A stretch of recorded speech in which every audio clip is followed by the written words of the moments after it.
Magandang hapon mga kapatid. So tayo po itabawal sa ating mensahe po sa hapon ito.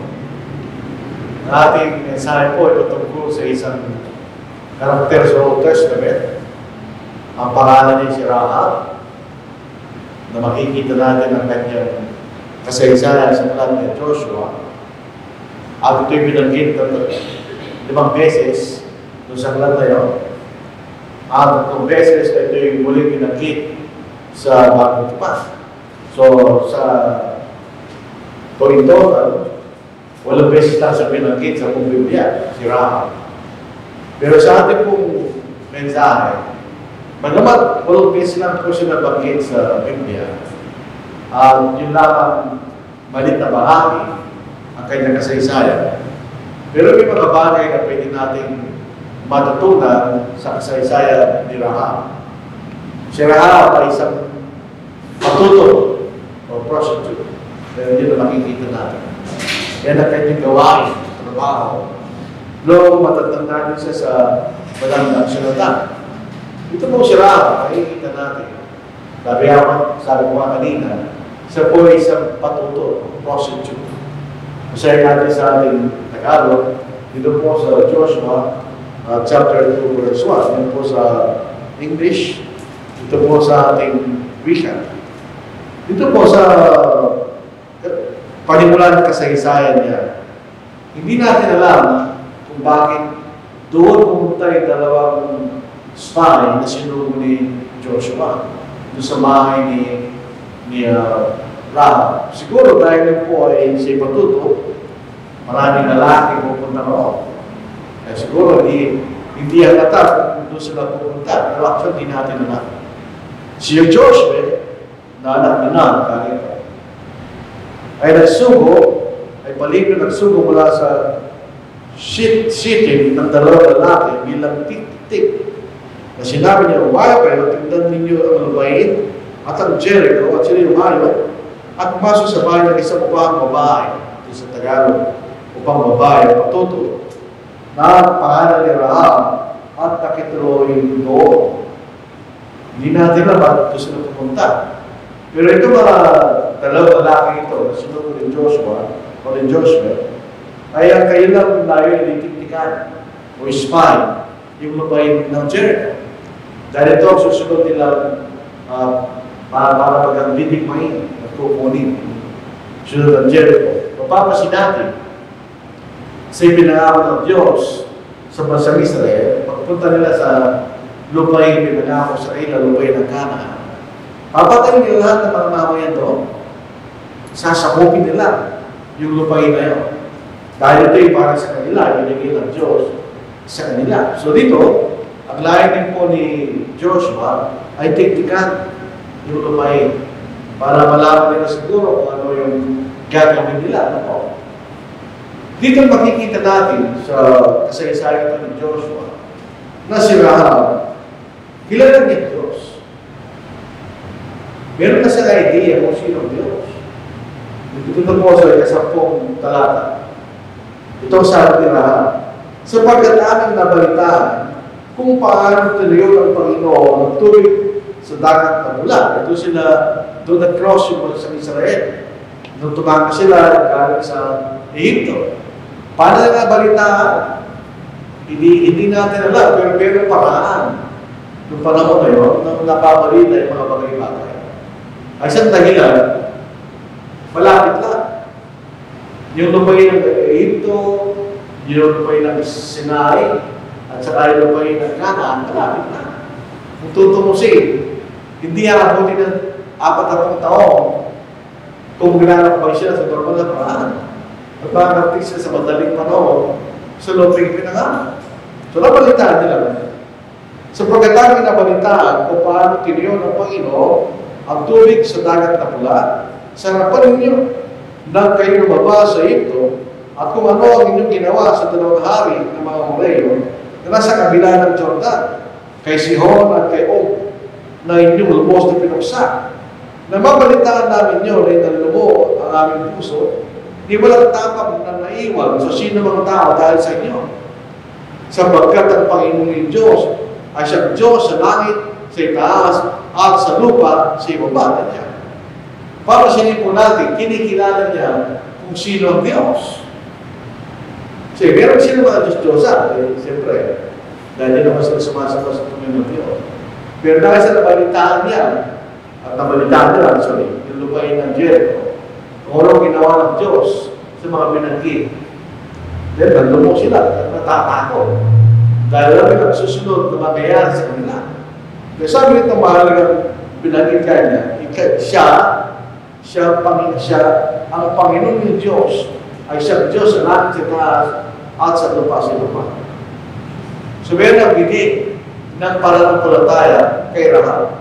Kahit hindi sa Hudyo, pero nagkaroon siya ng pananampalataya sa Diyos. Kinikilala niya kung sino ang Diyos dahil sa mga bagay na ginawa ng Diyos.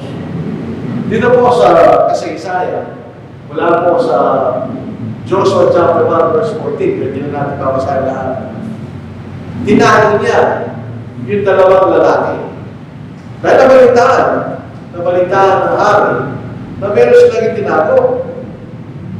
Meron silang tinago doon sa lupain, sa bahay ni Rahab. Makikita natin. Sabi rito, so the king of Jericho sent to Rahab, saying, bring out the men who have come to you, who have entered your house, for they have come to search out all the country. Matitili sila. Bakit alam ko yung dalawang lalaki yun na nagkaring pupunta sa bahay nila? At alam nila, dahil na sila. Siguro nalalaman nila na hindi yung taga-Jericho. Sa isang paraan, meron silang paraan na nalaman nila na hindi sila taga-Jericho. Then the woman took the two men and hid them. So she said, yes, the men came to me, but I didn't know where they were from. Hindi ko alam sa kanila. And it happened as the gate was being shut, when it was dark, that the men went out. So they tumakas kanya. Where the men went, I do not know. Pursue them quickly, for you may overtake them. Sabi niya, kung magmadali kayo kahuli sila, baka mabuti naman. So tinago niya yung dalawang spy. Actually, ang sinasabi niya yun, yung dalawang spy, ay nasa bahay niya. Tinakpan niya yung mga tao para di mahalata kung sila. So isang bagay na ginawa ni Rahab, marahil, dahil alam niya at kinikilala ng Diyos. At ang dalawang lalaki ito'y galing sa bayan ng Diyos. At sa po'y nakiusa. Mamaya makikita natin, siya nakiusa. Yung sa dalawang lalaki yan, sumumpa kayo kanya. Naililigtas niyo ako at aking isang bahayan. At makikita natin, yun ay ginawa nila. Dahil sa kautusan ni Moises, pag ikay sumumpa, kailangan mo gawin. Sila sumumpa. Naililigtas nila si isang bahayan ni Rahab. Dito sa Joshua, chapter 6, verse 17. Sabi dito, ang lungsod, pati ang lahat ng naroon ay tatalaga ng Panginoon sa pagkawasan. Dahil si Rahab na upang babae, siya at ang lahat ng kasama niya sa bahay ang mananatiling buhay sapagkat kanya'y kinubli ang mga sugo na ating sinunod. Ngunit kayo, layunin niyo ang mga tinalagang bagay. Baka kapag naitalaga na sa inyo, ikuha kayo ng anuman sa tinalagang bagay. Sa gayon susumpain dahil sa inyo ang kampo ng Israel at magkakaroon ng kaguluhan. Later on, isang maliit na syudad na ang pangalan ay Siakan, kumuha sila ng mga Diyos-Diyosan ng lupain na yun. At sila'y natago. Lumalaman nila yun, pinatay ng Diyos Siakan. So pinagbabaw din ito kaya verse 3 sa mga bagay na may kaugnayan sa Diyos-Diyosan, sabi nito. So huwag kayo buwa, kanya, sabi nila. Ngunit lahat ng pinak ito, mga sisidlang tanso, bakal, ay wala sa Panginoon. Ang mga ito ay papasok sa kabangyaman ng Panginoon. Yung mga bagay ninyo halaga, kunin yung kanya, ilalagay sa kabangyaman ng Panginoon. Pero yung mga curse, kanya, yung mga bagay na masama, huwag nyo dalhin. Bawal ang talaga ng bagay na karamantungan sa babae ng Israel. So kung sila'y naligtas, na sa bayang pag-alam dahil sa kanyang ginawa. So itong bagay na ito sa Isaiah, ang context po rito ay yung kasira ng Jericho. Kapasin po natin, meron na po tayong naituro sa bagay na ito, yung pagkabagsak ng siyudad ng Jericho. Ang sabi ng Diyos, sa Joshua chapter 2, ibinigay ko na sa inyo ang Jericho.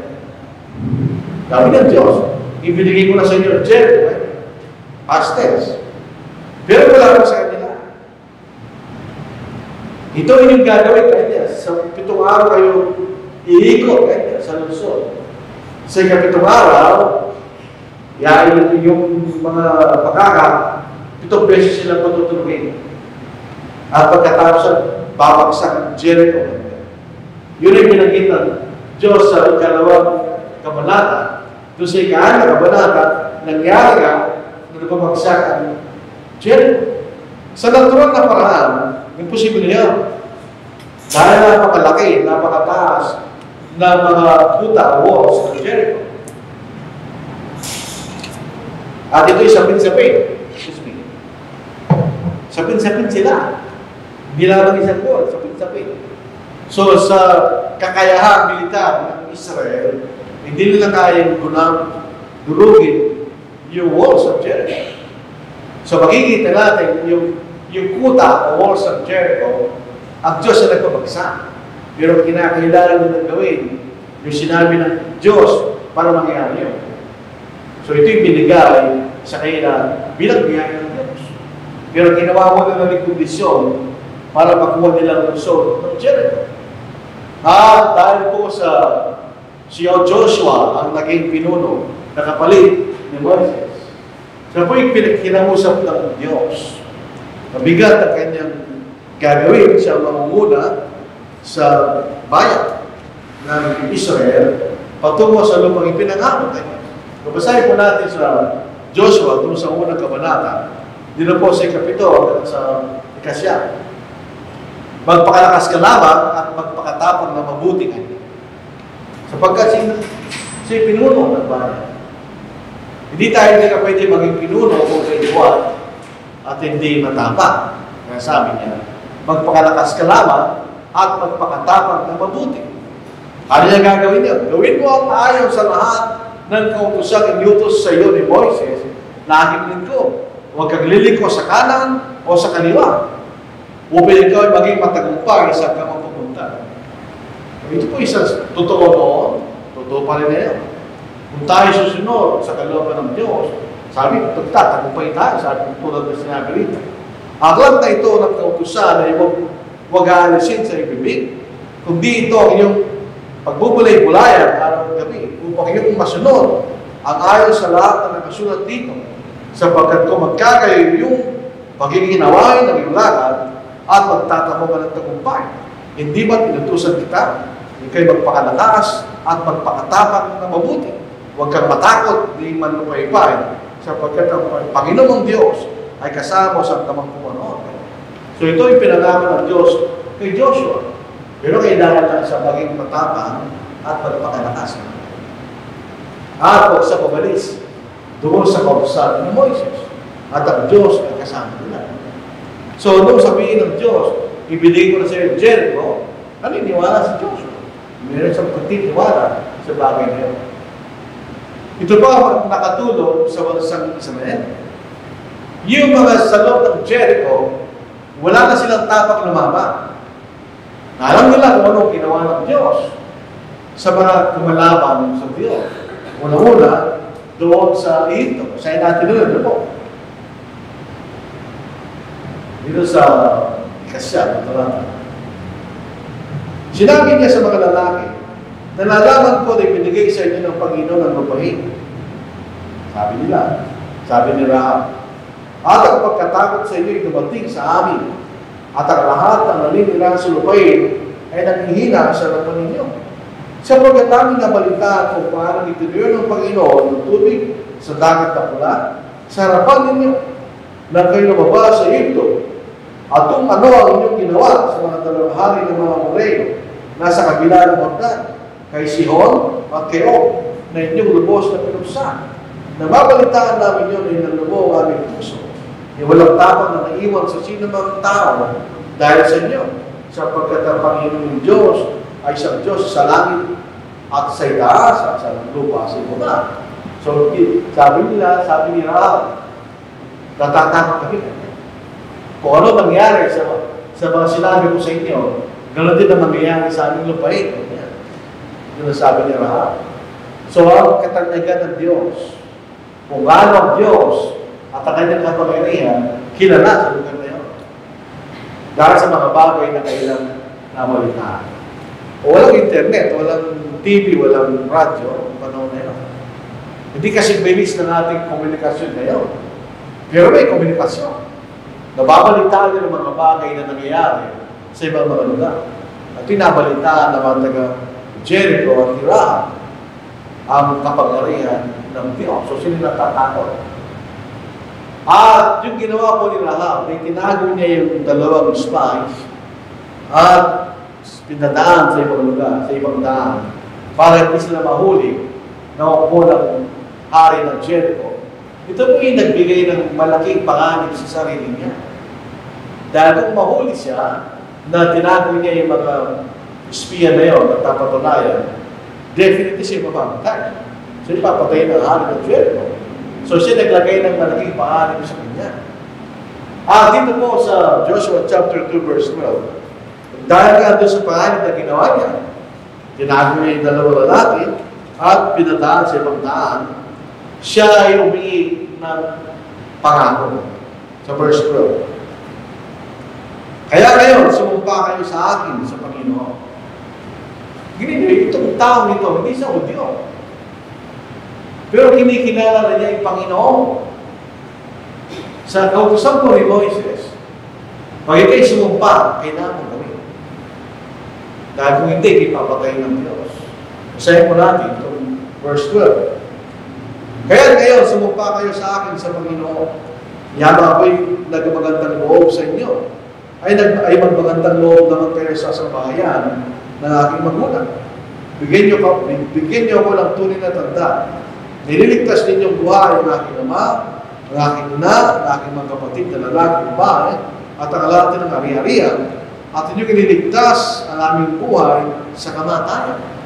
Wala siyang binanggit na asama. Sapagkat siya isang patuto, wala sa asama, mga kapatid. So, ano sabi ng mga lalaki? At sinabi ng mga lalaki sa kanya, ang aming buhay ay sa iyo, kung hindi ninyo ihahayag itong aming pakay. Kapag ibinigay sa amin ng Panginoon ng lupain, kami magbabalat ng loob at magiging tapat sa inyo. So yun ang pangako ng dalawang lalaki doon kay Rahab. Dahil nangako sila, kailangan nilang gawin. At ito yung ginawa. Nabasa natin kanina, na nung masira at magiba at mamatay ang mga tao sa Jericho, si Rahab at ang pamilya lang ang naligtas. So ginawa nila yung ipinangako nila sa Diyos. Sa dito sa Joshua chapter 6 verse 22, yung binasa natin kanina, ginawa nila. Masahin natin sa Tagalog. Sa Joshua chapter 6, dapat tingin na ba pinabalik ng Biblia ito? Ginawa nila at nililigtas ang si Rahab at ang pamilya niya. Sila lamang ang naligtas sa siyudad ng Jericho. Wala nang iba. Masahin mo natin. At sinabi ni Joshua sa dalawang lalaking naligtik sa lupain, pumasok kayo sa bahay ng upang babae at nilabasin niyo roon ang babae at ang lahat ng ari-arian gaya ng inyong pinangako sa kanya. Kaya ang mga binatang espiya ay pumasok at inilabas si Rahab, ang kanyang ama, ina, at kapatid, at lahat ng kanyang ari-arian at lahat ng kamag-anak ay kanila rin nilabas at sila nilagay sa labas ng kampo ng Israel. Bakit sa labas? Sapagkat hindi sila Hudyo. Sila yung mga hinti. Gusto nga sa labas muna ng kampo ng Israel. Sila yung nakapapasok sa kampo ng Israel kung sila yung magiging mga Hudyo o magiging proselyte. Yung mga lalaki magpapatuloy at sila yung susunod sa lahat ng palatuntunan ng kautsan ni Moises. Otherwise, bago na gawin, sila yung nasa labas ng kampo ng Israel. So sila yung niligtas ng Diyos dahil yun ang pinangako sa kanila mga kapatid. So, sa Hebrews chapter 11 verse 31, Ito yung pangalawang beses na nabanggit ang pangalan niya sa Baptipan. Ang unang beses ay sa Matthew chapter 1 verse 5. Mamaya makikita natin doon na siya'y kabilang sa mga ninuno ng ating Panginoon na isa naman. So verse 31, itong ating mababasa tungkol kay Rahab. Sa pananampalataya si Rahab na nagbibili ng alim ay hindi napahamak na kasama ng mga sumuway sapagkat payapa niya tinanggap ang mga espiya. Huwag ating pag-aaralan sa pananampalataya. Ang definition ng pananampalataya sa Romans chapter 10 verse 17.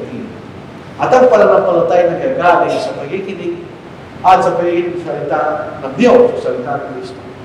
Kaya sa pananampalataya. So maraming pwede natin isipin kasi kinuusap ng Diyos. Kung ano ang dahilan ng dalawang espiya na pumunta doon. Kaya tinanggap ng mga espiya na may kapayapaan. Pasinin natin, walang binanggit tungkol sa pagsisinungaling niya. Ang binanggit yung pananampalataya niya na tinanggap niya yung dalawang espiya na may kapayapaan. Others, hindi niya tinanggihan. Hindi tinanggihan yung dalawang espiya kahit ito'y magdudulot ng pangalan sa kanya, magdidiscover. So, sa bagong tipan, sinasabi sa atin na merong pananampalataya si Rahab. Hindi ko alam, pag-aaralan po natin yun, na siya lamang ang tanging hindi na nakasulat doon. Lahat na nakasulat sa Hebrews chapter 11 ay para mga Hudyo. Pero maliban lang kay Noah at Abraham, siyempre, dahil wala pa ba sa Israel, no? Pero si Rahab ay nakalagay doon sa pananampalataya. So isang hindi sa Hudyo. Pero siya sumampalataya sa Diyos. So yun ang context po ng kasaysayan ni Rahab. Yung kaugnayan sa pagpapuksa ng Diyos sa Jericho. May problema. May katanungan na bumaba ako sa ating kaisipan na yung kasagutan na hindi madali. Nagsinungaling si Rahab. Nagsinungaling siya, di ba? Hindi niya sinabi ito doon sa nagtanong sa kanya. So ang mga tinatanong ng mga tao, mga Kristiyano, sabay nagkasala na siya na sinungaling. Pinayagan ba ng Diyos yung pagsisinungaling niya dahil naligtas yung dalawang espiya. So sabi po ng mga kritiko sa Biblia, hindi naniniwala sa Biblia, yung sinasabi ng Biblia ay hindi salita ng Diyos. Sinasabi nila, ito isang halimbawa na mayroong contradiction sa Biblia. Dahil sinasabi, ang lahat ng pagsisinungaling ay kasalanan. Walang black, walang gray, walang white lines. Basta ito yung sinungaling. Hindi kasalanan. Pero nagsinungaling si Rahab. Sabay nagkasala o hindi. Yun ay katanungan na nagtatanong ka sa taon na ito. Pag ang pinag-uusapan ay pagsisinungaling at sinasabi niya yung pagkakasala, binabagit si Rahab. Dahil nagkasala siya. Pero bakit siya binayaan ng Diyos? Tanong nila. Pangalawa, meron pong isang philosopher na Italiano, si Machiavelli. Nagsabi niya, the end justifies the means. Ibig sabihin, kung mabuting hangarin mo, kahit masama yung paraan mo, okay na yun sa Diyos. Which is false. Pareho dapat yun. The end justifies the means. The means justifies the end. In other words, tama yung paraan mo sa mabuting bagay na gusto mong gawin.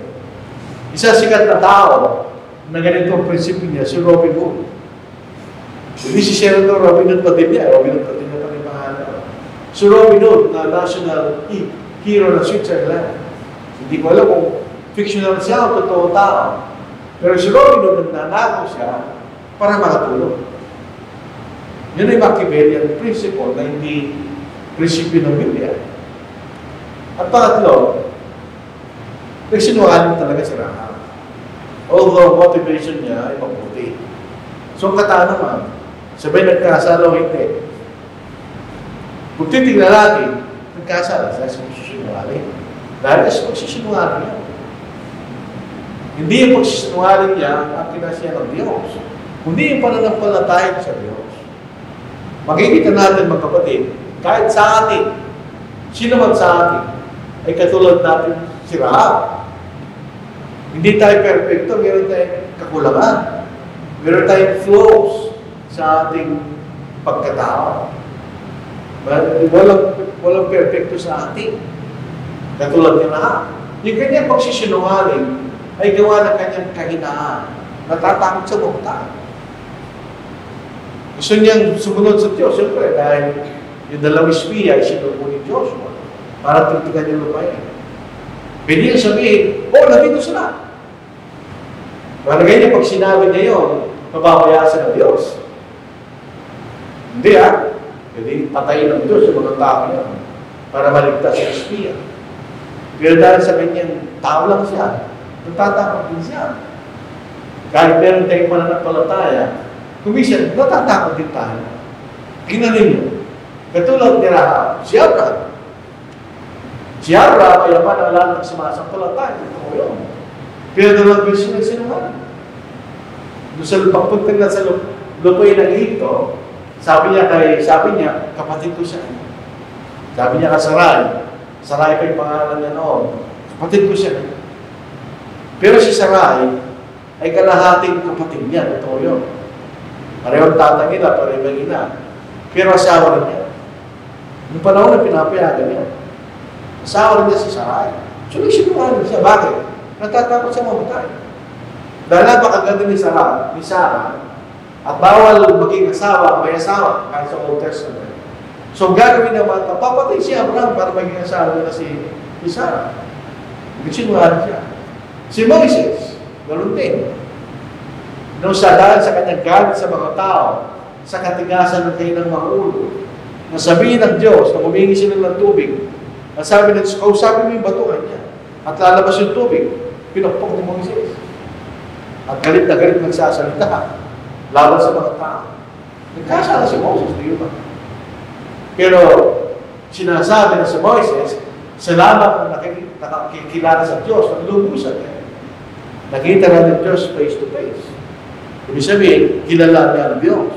Nahigit sa lahat ng mga tao na buhay sa mundo, maliban sa Panginoon. Si David, ganun din. Si David ay ninuno ng ating Panginoon Kristo. At pero siya ay say, tapat. Pero nagkasala rin siya. Hinari niya ang asawa ni Uriah, na si Bathsheba, at pinatay po niya si Uriah para makuha niya si Bathsheba bilang asawa. Si Pedro, ganun din.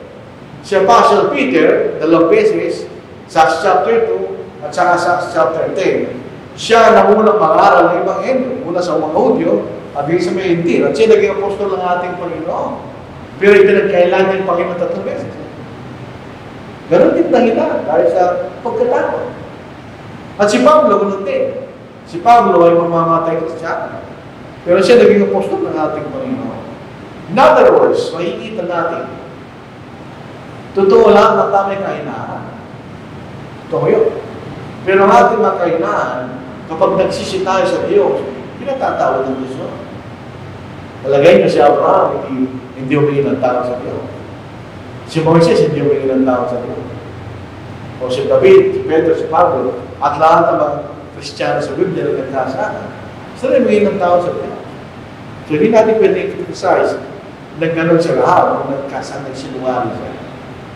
At hindi ang kanyang pagsisinungaling, kung isipin natin, ito ba mas mababa kaysa sa kanyang pagiging patuto?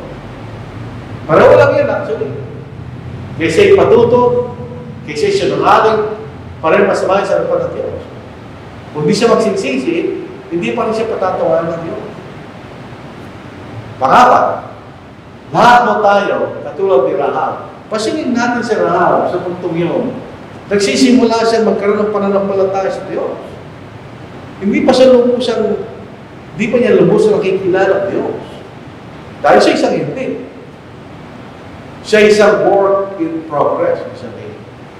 Nagsisimula ng mas po ang kanyang pananampalataya. Kaya nagawa niya, ginawa niya. Sa Philippians chapter 2 verse 12, ganoon din tayo. Hindi natin pwedeng sabihin sa anumang punto ng ating buhay, nakamtan mo na, naagod ko na. Hindi. Parami tayong nagsusulikan. Araw-araw. Yung sa Philippians chapter 2, verse 12. Kaya nga, mga minamahal ko, kung paano lagi niyo akong sinusunod, hindi lamang sa harapan ko, kundi higit kayo sa ako'y hindi niyo kasama, ay sa gawa ninyo ang inyong sariling kaligtasan na may takot at panginginig, work out your own salvation, fear and trembling, ganyan. Araw-araw ito. Dahil araw-araw din tayo nagkakasama, nagkakamali, di ba? Katulad, di ba? So, hindi natin pwede kusgahan. Nagsinungaling si Rahab. Pwede mo tayo sa nito, hindi ka ba nagsinungaling? Katulad ni Rahab. Nagsinungaling tayo yun. So, mabuting isipin at tamang isipin na pagkatapos na yung episode na yung ni Rahab, at later on, siya'y naging kaanin sa bansang Israel. Naging proselyte, naging Hudyo. Siya nagsisi. At magsimula noon, siya nagkaroon ng buhay ng pagsunod sa Diyos. Otherwise, bakit siya tatanggapin ng Diyos? Baka siya niligtas ng Diyos. Diba? Na nagsisi siya. Katulad ng mga binagin natin, mga karakter, nagkawa nagsisi. Siya nagsisi rin. At pinatawag siya na lang. Tapos katulad natin, tayo matuwid sa harapan ng Diyos. Hindi dahil sa ating sarili kagalingan, kundi dahil pinatawag tayo ng Diyos. At patuloy na pinatatawa. Pag tayo nagsisisi sa ating mga pagkakamali. Katulad natin si Rahab. Walang pagkakaiba, di ba? Pagkakatid. Bakit kailangan natin pag-aralan si Rahab? Dahil meron siya itinuturo sa atin. Meron tayong matututunan kay Rahab. Si Rahab, siya po ay naaalala natin pag nababasa natin siya. Dahil sa kanyang pagtitiwala at pananampalataya sa Diyos. At hindi dahil sa iwan sa panantay na isang matutot, o harlot, o prostitute, o siya'y namumuhay na katulad ng mga kababayan sa Canaan, o siya'y nagsinuan. Naalala natin siya dahil sa kanyang pananampalataya. Dahil ginawa ni Rahab ay hindi madali. Kaya nakapagsinungaling siya. Kaya hindi madali yung ginawa niya. Nailigtas niya yung mga espiya ng Diyos na hinahanap ng hari ng Jericho. Isipin po natin, kahit wala si Rahab sa kasingsahan ito, kahit wala siya, hindi siya nag-exist. Wala siya naging kaugnayan sa kasaysayan nito. Pwede iligtas ng Diyos yung spine na yun. Ngayon, pangyayari naman. Kung paano iligtas ng Diyos si Daniel, doon sa Lions Den, kaya iligtas ng Diyos yung dalawang espiya na ito. At naganap niya yung kanyang plano na sirahin yung Jericho. Bakit ito si Rahab? Dahil meron siya gusto sabihin sa atin. Yun. So, ang Diyos, pagka tayo po'y tapat sa Diyos, at tulad po ng sinasabi sa 1 John chapter 1, kung tayo lumalakad tayo, tulad po natin, tayo nagsusumikap, na lumalakad sa liwanag, at hindi tayo sumusunod sa sanglibutan, baka magpaminsan-minsan, tayo po'y nagkakamali. Sa 1 John chapter 1 verse 7, ngunit kung tayo lumalakad sa liwanag, na tulad nila nasa liwanag, may makikisama tayo sa isa't isa. At ang dugo ni Jesus, na kanyang anak, ang lumilinis sa atin sa lahat ng kasalanan. Paano? Kung sinasabi natin tayo walang kasalanan, dinadayan natin ang ating sarili at ang katotohanan ay wala sa atin. Kung ipahayag natin ang ating mga kasalanan, siya'y tapat at banal na magpapatawad sa ating mga kasalanan at tayo nililisin sa lahat ng kalimutan. Totoo yun sa atin, totoo yun sa mga tao. Although kayo nagkapatawaran, ay namating na namatay ang Panginoon. Yun ang makikita natin. Pero pinatawag sila ng Diyos. So, ibig sabihin, katulad ni Rahab, once upon a time, sa isang makasalanan sa harapan ng Diyos, pero nagbago siya. So, tinitingnan siya ng kabuuan ng ating buhay at hindi tinitingnan, hindi pa minsan-minsan tayo nagkakasala na pinagsisisiyan natin. Yun ang makikita natin totoo rin sa kasaysayan ni Rahab, totoo rin sa atin. Wala tayong pagkakaiba kay Rahab na kapatid. Sa Hebrews chapter 11, verse 21, by faith, the harlot Rahab did not perish with those who did not believe when she had received the spies of peace. So siya naalala sa kanyang pananampalataya. Kahit yung kanyang ginawa, Sabihin natin siya nagkasala, o totoo yun. Pero dahil sa pagnanakasan niya, maligtas niya yung dalawang tao. Ginawa niya yan. Pangatlo, tingnan niyo itong pasaysayan ito. Si Rahab ay kasama sa mga ninuno ng Panginoon. Tingnan niyo, pagpunta niya sa lupain ng Israel, napakasama niya si Salmon na pinanganak si Boaz. Si Boaz, makikita natin sa saklat ni Ruth, di ba? Siya ay naging asawa ni Ruth. Si Ruth, siya po ay nag-asawa ng isang Hudyo at sila ay pumunta sa Moab, kasama ni Noemi. At namatay ang mga asawa nila doon. Dalawang anak ni Noemi, yung dalawang manugang, sabi ni Noemi, buwalit na kayo sa inyong lupain. Babalik na ako sa aking lupain. Nasabi ni Ruth, kung saan ka, doon ako pupunta. At kung sino ang inyong Diyos, sa aking magiging Diyos. Pagbalik nila sa lupain ng Israel, ayon po sa kautusan ni Moises. Kapag ka isang lalaki ay hindi nagkaroon ng anak at sinamatay, yung pinakamalapit na kamag-anak na magiging asawa niya. At ang pinakamalapit na kamag-anak ay si Boaz. So siya anak ni Rahab. Obed begat Jesse, and Jesse begat David. So ilang generasyon niya? Si David. So si Jesse ang ama niya. Si Obed ang kanyang lolo. At si Boaz ang kanyang great-grandfather. So apat na generasyon lang ang pagitan ni Rahab at ni David. So siya nasa lahi ng ating Panginoon. Gawa sa pamatay sa isang hentil at sa isang patuloy. So ito po ang isang bagay na tinuturo sa atin ng kasaysayan ito. Hindi natin pwedeng bukahan ng isang tao dahil siya ganoon. Dahil meron pa isang pag-asa kapag siya sumunod sa kalooban ng Diyos. Si Rahab sa ipatuto. Ang arbitrary o pagiging prostitute, yun ang pinakamababang uri ng trabaho at pinakanakakahiya. Pero kahit gano'n ang kanyang trabaho, siya nagbago, yun lang. Dahil marahil di siya para sa nagsasan mo, kung di siya nagbago at siya simunod sa kautusan ng Diyos. Kung papasinin niyo ang salin-lahi ng ating Panginoon, iba-ibang karakter ang doon. Yung pag-aaral nyo, may mga bagay-bagay na mga lahi ng Panginoon. Kasama na si Rahab na isa ng matuto. So ito po makikita natin. Tayo mga Kristiyano, bakit tayo pagkakaiba kay Rahab? Nagkakamali tayo, katulad niya, iwan ang ating kahinaan. Pero kung tayo po ay aalsa sa ating kahinaan at magsisi at mabalik tayo sa kalooban ng Diyos, tatanggapin tayo ng Diyos. Katulad po ni Rahab. So ito simpleng, wala man tayo masyadong masasabi kay Rahab. Dahil maliit lang ang bahagi niya sa Biblia. Maliban lang sa mga bagay na kanyang ginawa at pagpapakilala ng kanyang pananampalataya. So ito po ang ating mensahe po sa bago po ito. Meron pa pala. Konklusyon. So ang ating konklusyon. Kailangan natin i-appreciate si Rahab. Nagtuturo siya sa atin. Sinasabi ni Rahab sa atin, huwag niyo kong hatulan. Pareho lang kayo sa akin. Ako'y nagkamali, kayo rin nagkamali. Kinakailangan natin ma-appreciate yung pagpaplano ng Diyos. Pag pinlano ng Diyos, ito'y kanya gagawin.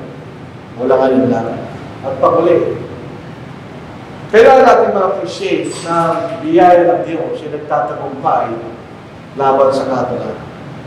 Sabihin ng biyaya ng Diyos ay nagbibigay sa atin ng pag-asa para huwag tayo natulad ng Diyos.